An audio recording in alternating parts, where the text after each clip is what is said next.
Assalamualaikum warahmatullahi wabarakatuh. Selamat datang di channel Kisah Warganet, tempat cerita-cerita horor menunggu untuk didengar.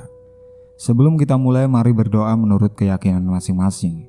Semoga yang mendengarkan diberi kesehatan, ketenangan hati, rezeki yang berkah, dan perlindungan dari segala bahaya yang tampak maupun yang tak terlihat.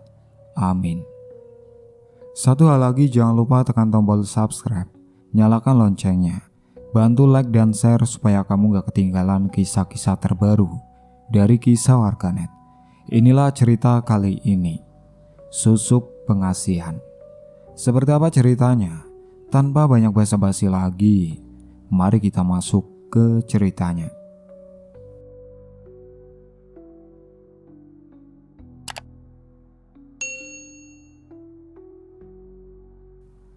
Rumah kontrakan itu kecil. 2 kamar tidur, 1 dapur, 1 kamar mandi di luar. Cat temboknya sudah pudar, warnanya antara putih dan abu-abu kusam. Tapi Bu Kasyem tetap menyapu halamannya setiap pagi. Biar sempit, biar tua, tetap harus bersih. Bu Kasyem sudah 60 tahun, rambutnya hampir seluruhnya putih, diikat ke belakang. Badannya kecil tapi tegap. Setiap habis subuh dia sudah ada di dapur, masak air, kadang goreng tempe buat sarapan. Bukan karena ada yang menyuruh, memang sudah kebiasaan sejak muda. Di kamar sebelah Lastri sudah bangun lebih awal, jam 4:30 pagi. Perempuan 28 tahun itu sudah jongkok di dapur, ngulek bumbu kacang, tangannya cepat dan hafal. Bawang putih, cabai, kencur, gula merah, garam, diulek sampai halus, dicampur air asam jawa, dipanaskan sebentar. Wangi bumbu itu yang pertama kali menyebar ke seluruh rumah sebelum matahari benar-benar terbit. Lastri jualan pecel keliling sudah 3 tahun. Rute dari ujung kampung ke pasar kecil, muter lewat perumahan, balik lagi. Kalau lagi rame dia bisa sampai jam 5 sore baru pulang, kadang lebih. Suaminya, yaitu Carik, masih tidur waktu Lastri sudah selesai packing dagangan. Carik berumur 32 tahun, hobinya ngadu burung perkutut di lapangan, taruhan sama teman-temannya, kadang menang, tapi lebih sering pulang dengan kantong kosong. Kerjaan tetap tidak ada, kalau ditanya jawabannya selalu sama. Lagi nyari-nyari, gak ada yang cocok. Sudah 3 tahun jawabannya itu saja. Semua kebutuhan rumah dari uang Lastri, beras, lauk, listrik, air, sampai uang rokok Carik semuanya dari hasil jualan pecel. Lastri tidak pernah protes keras, dia hanya diam, bangun lebih awal, pulang lebih malam.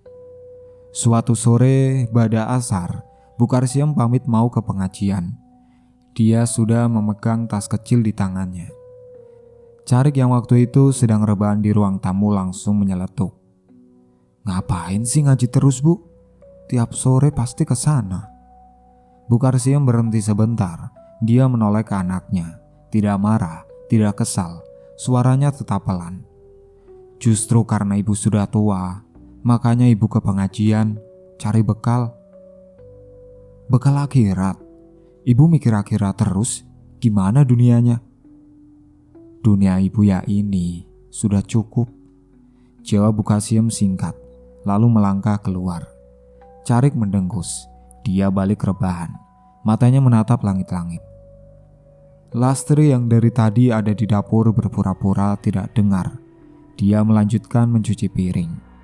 Malam itu Lastri pulang jam 7. Dagangan habis, lumayan. Dia langsung ke dapur, masak nasi, goreng ikan asin, buat sayur bening bayam. Makan bertiga dalam diam. Carik makan paling cepat. Habis itu langsung keluar lagi. Katanya mau main ke rumah teman. Bu Kasyem dan Lastri makan berdua.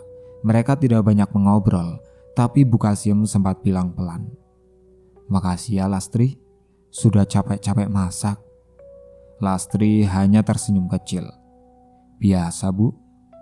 Beberapa hari kemudian, Lastri tidak tahu kalau tetangga sudah mulai bisik-bisik. Ibu-ibu di depan gang sering lihat Lastri pulang sore, kadang hampir maghrib. Mereka tidak tahu alasannya, mereka tidak tanya, tapi mereka mengobrol. Kok jualan pecel pulangnya malam-malam terus ya?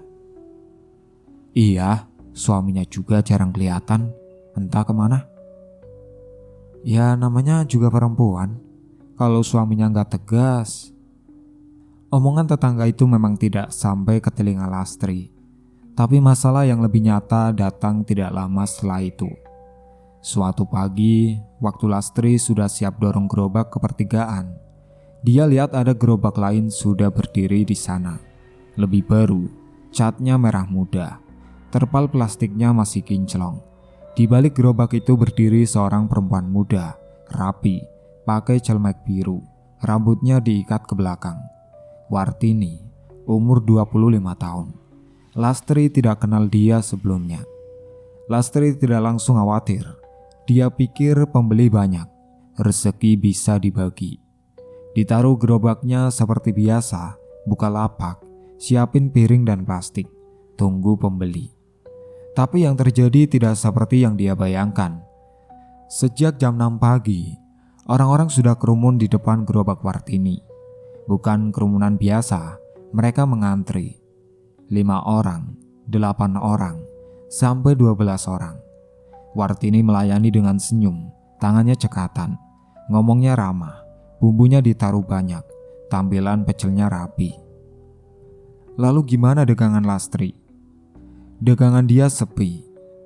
Sampai jam 8 Lastri baru laku 4 bungkus. Biasanya jam segitu sudah habis separuh. Hari berikutnya sama, lusanya juga sama. Seminggu berjalan, yang biasanya beli ke Lastri mulai pindah satu persatu. Bukan pergi jauh, cuma geser 20 meter ke gerobak Wartini.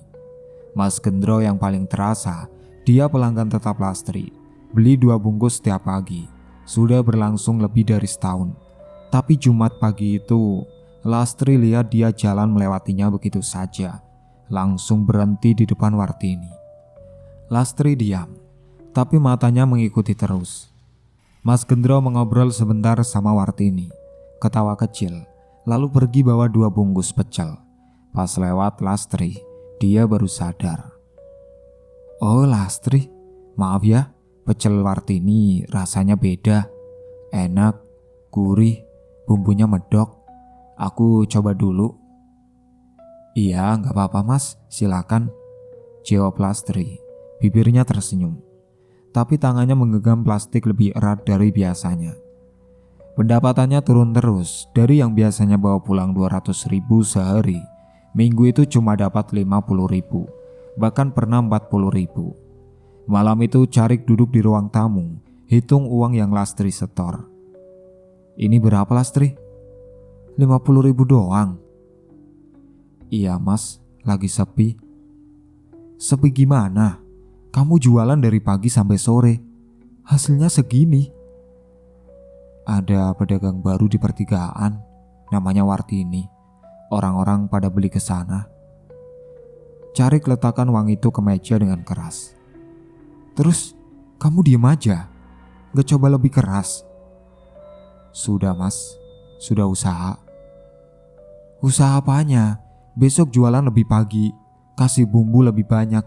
Kalau perlu, turunin harga. Lastri tidak menjawab lagi. Dia masuk dapur, pura-pura beresin peralatan.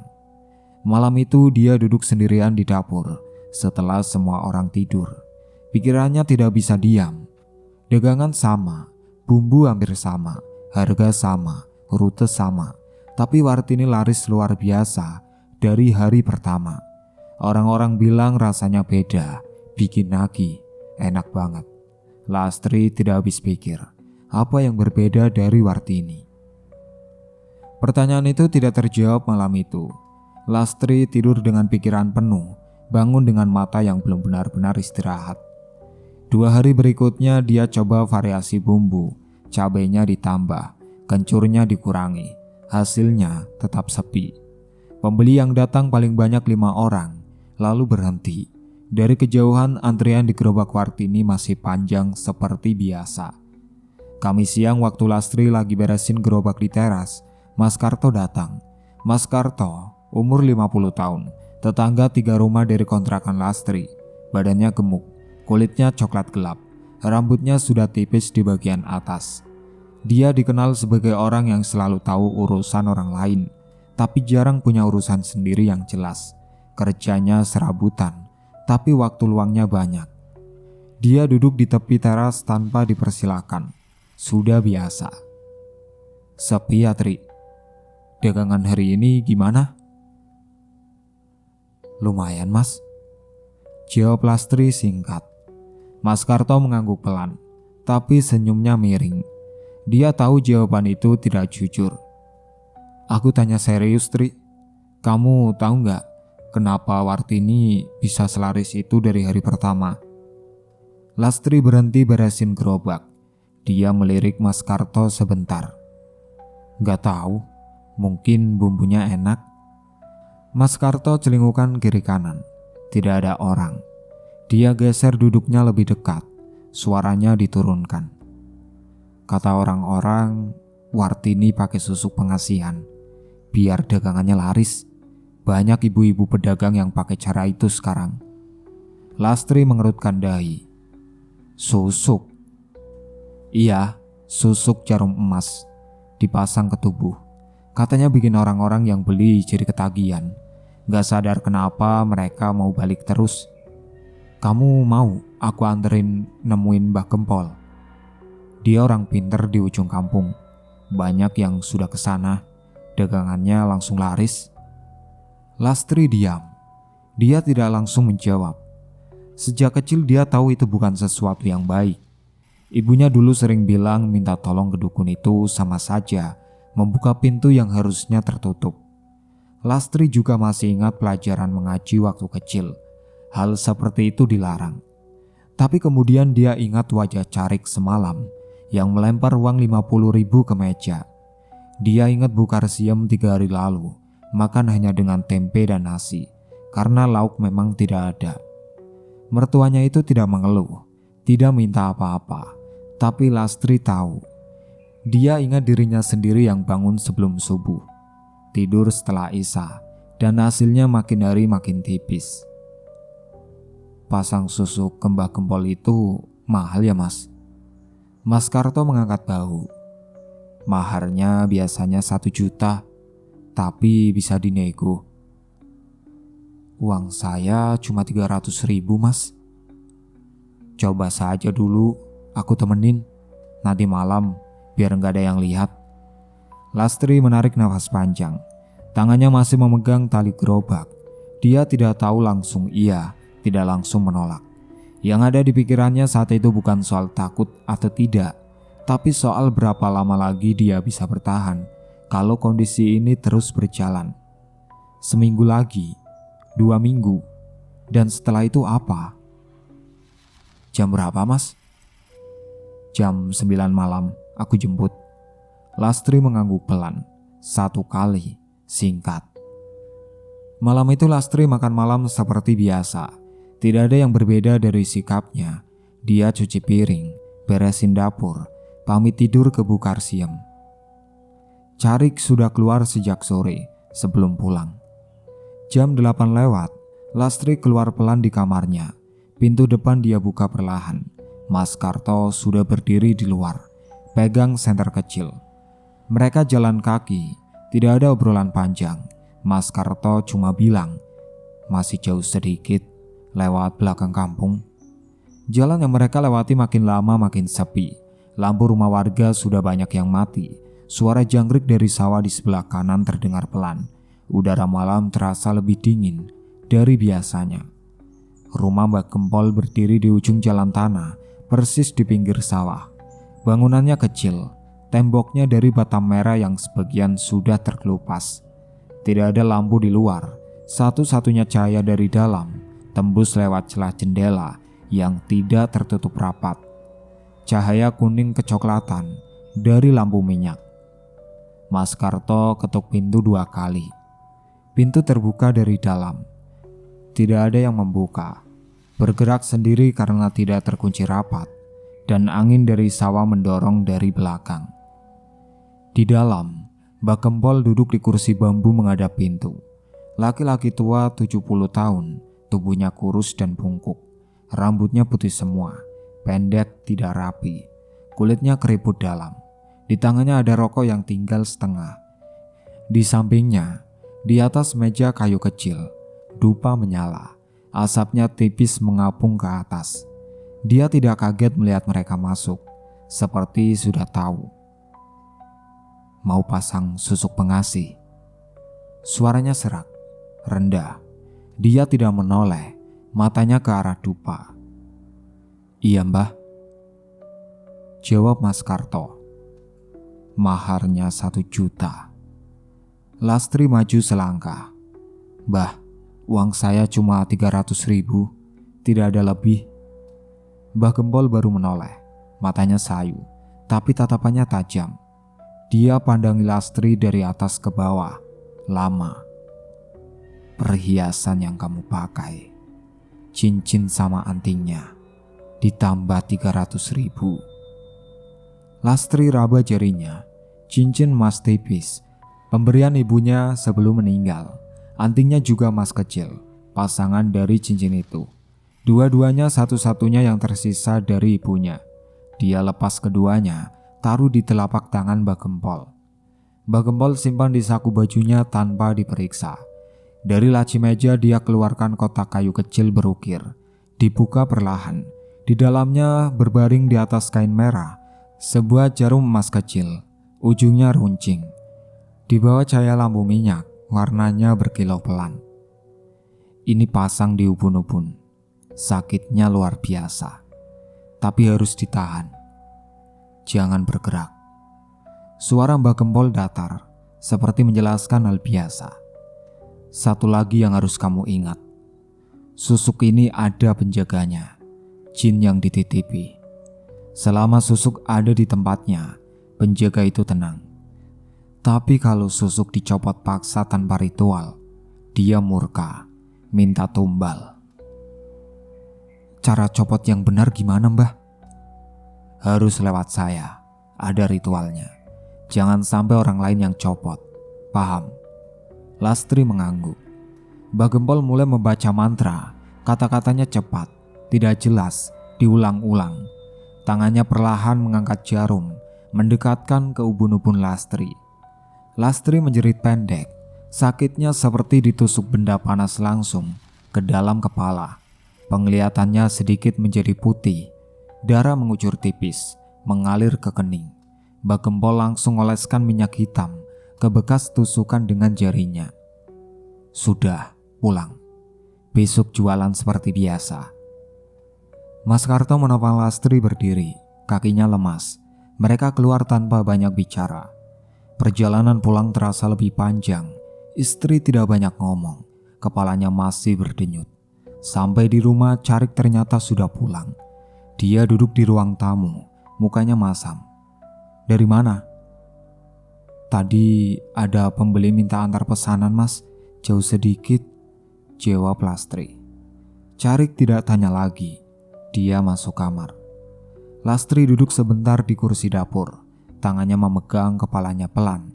Lalu dia berdiri, matikan lampu dapur, dan masuk kamar. Keesokan paginya Lastri bangun seperti biasa. Jam 4:30, masak bumbu, packing dagangan, dorong gerobak ke pertigaan.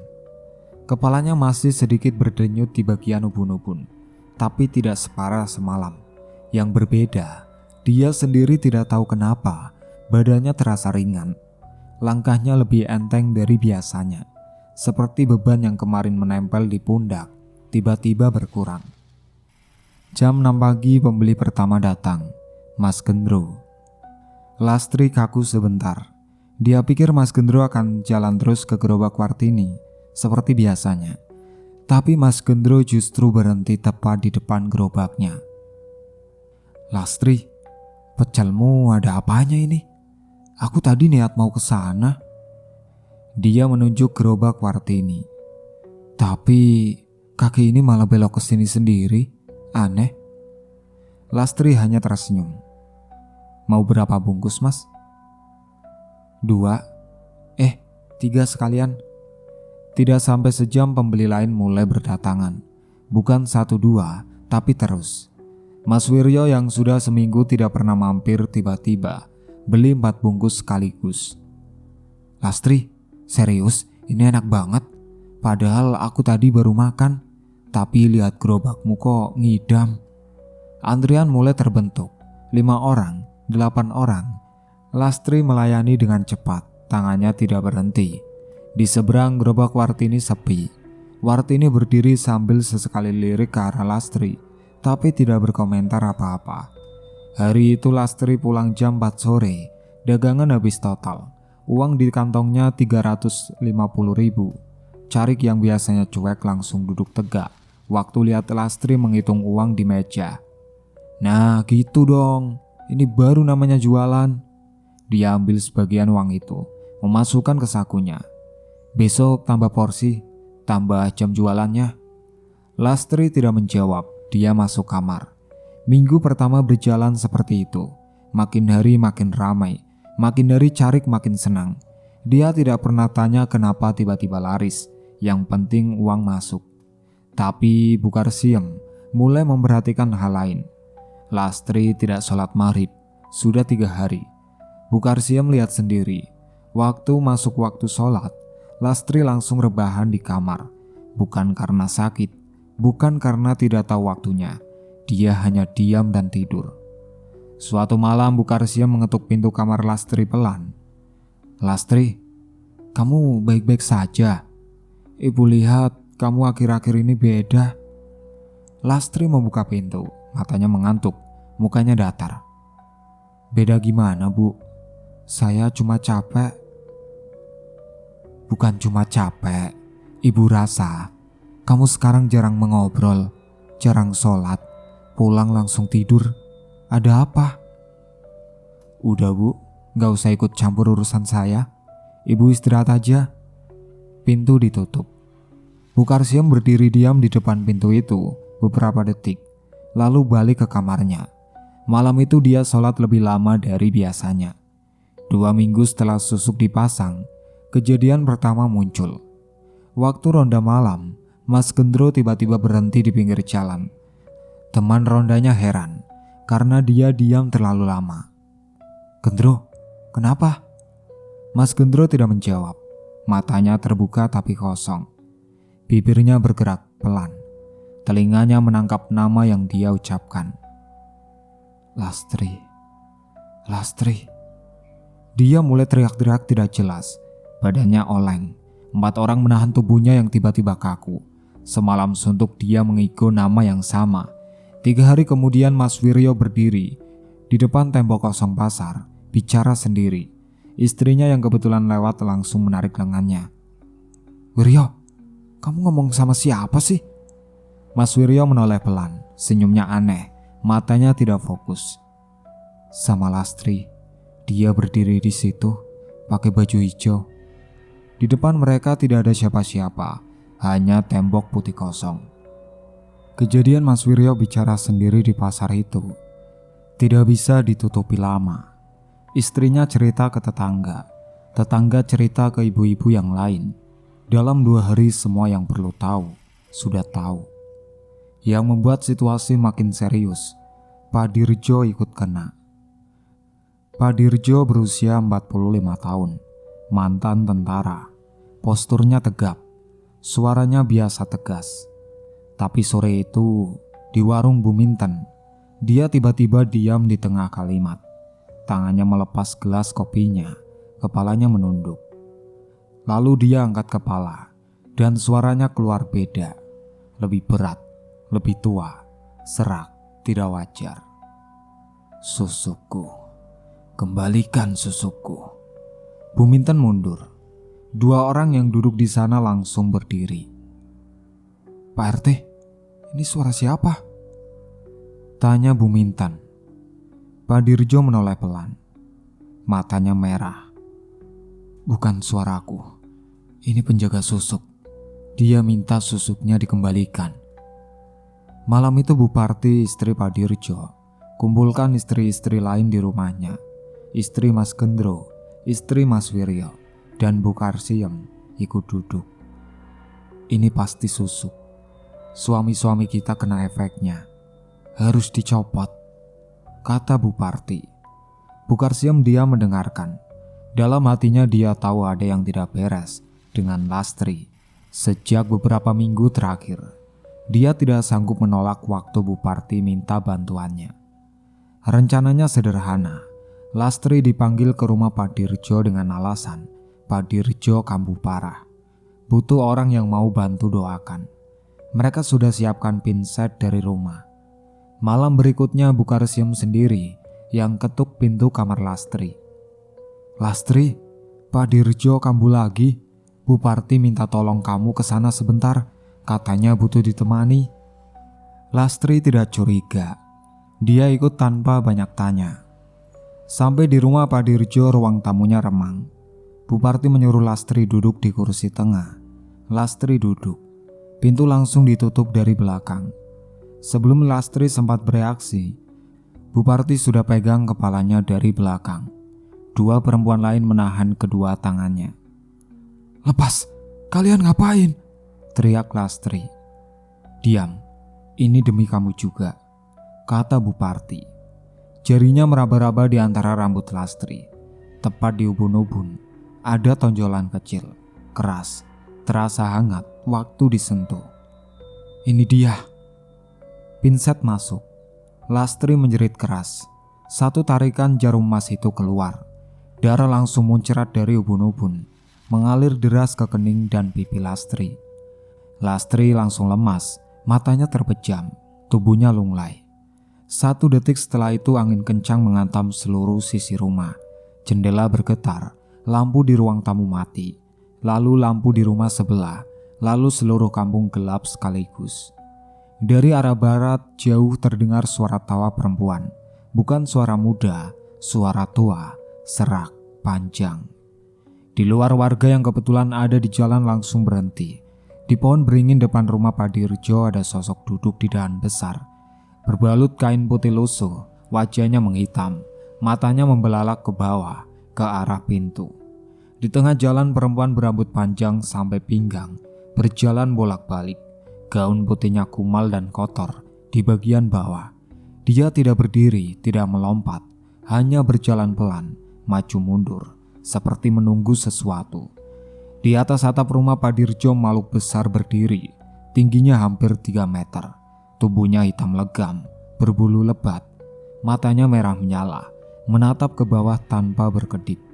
Warga lari, anak-anak digendong, orang tua berteriak. Lastri digotong keluar dalam keadaan pingsan, darah masih mengalir dari kepalanya. Carik baru pulang dari tempat judi.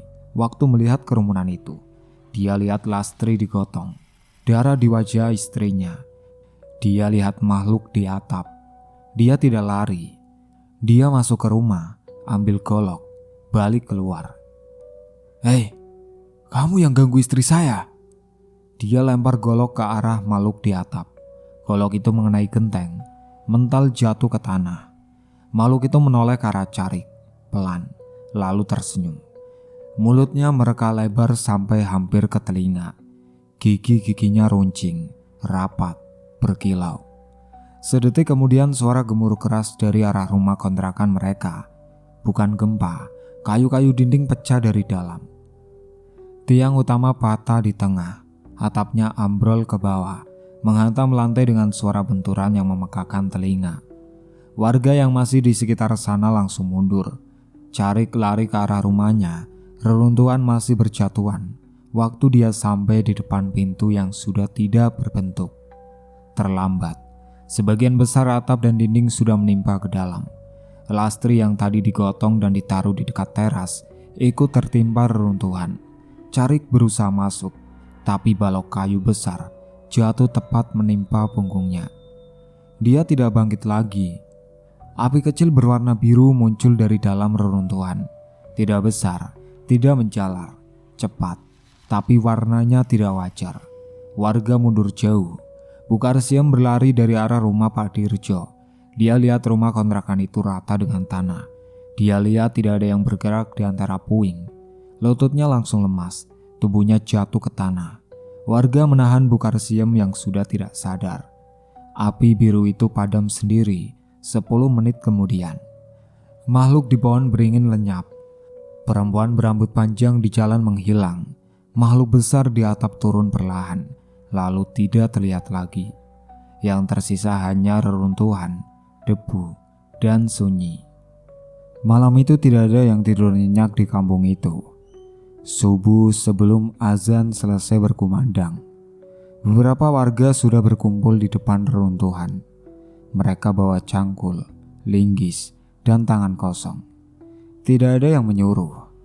Mereka datang sendiri. Butuh 3 jam penuh untuk membersihkan puing-puing itu. Jenazah Carik ditemukan pertama. Dia terlentang di antara balok kayu dan potongan atap. Tangannya masih menggenggam golok. Wajahnya pucat, matanya terpejam. Tidak ada luka luar selain memar di punggung bekas timbunan. Beberapa meter dari sana Lastri ditemukan miring menghadap ke arah Carik. Luka di ubun-ubunnya sudah mengering. Wajahnya juga pucat, tenang, seperti orang tidur. Di antara serpihan kayu dekat kepala Lastri, seseorang menemukan jarum emas itu. Sudah patah jadi 2. Warnanya kusam, tidak berkilau sama sekali. Seperti besi biasa yang sudah lama tergeletak di tanah. Mbah Gempol datang sekitar jam 10 pagi. Tidak ada yang memberitahunya, tapi dia datang sendiri.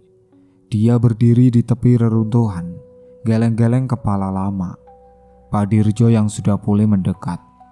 "Mbah, ini kenapa bisa terjadi?"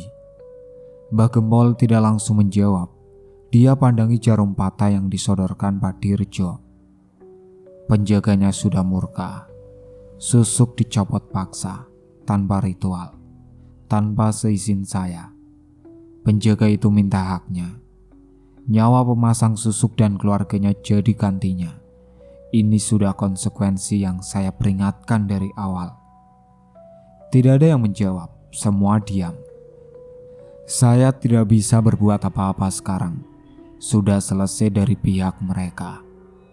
Mbah Gempol menaruh jarum patah itu kembali ke tanah, lalu pergi tanpa menoleh lagi. Pemakaman dilakukan siang itu juga.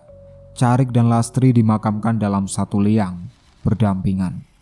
Warga kampung yang datang cukup banyak, meski sebagian masih kelihatan pucat dari semalam. Bu Karsiem berdiri di tepi makam dengan mata yang sudah tidak bisa mengeluarkan air mata lagi. Semua sudah habis sejak semalam, yang tersisa hanya diam. Pak Mudin selesai membacakan doa, tanah ditimbun pelan-pelan. Bu Karsiem berlutut, meletakkan tangannya di atas gundukan tanah itu. "Carik, anakku. Ibu maafin ya. Lastri, ibu juga maafin. Kalian tenang di sana ya." Warga di sekitarnya tidak ada yang bicara. Seminggu kemudian Bu Karsiem pindah ke rumah saudaranya di kampung sebelah. Dia bawa 1 koper kecil dan sajadahnya. Tidak banyak yang dibawa karena memang tidak banyak yang tersisa. Dia tambah rajin mengaji. Tiap malam Jumat dia kirim doa. Sebulan sekali dia ziarah ke makam Carik dan Lastri. Duduk sebentar, baca doa, lalu pulang. Tanah bekas rumah kontrakan itu dikosongkan. Tidak ada yang berani bangun di sana. Pemilik kontrakan pun tidak menuntut apa-apa. Dia hanya diam dan membiarkan tanahnya kosong. Wartini kembali jualan pecel di pertigaan. Sepi saingan. Dagangannya laris lagi. Tapi setiap kali ramai pembeli, kadang dia lihat bayangan perempuan berdiri di bawah pohon di seberang jalan.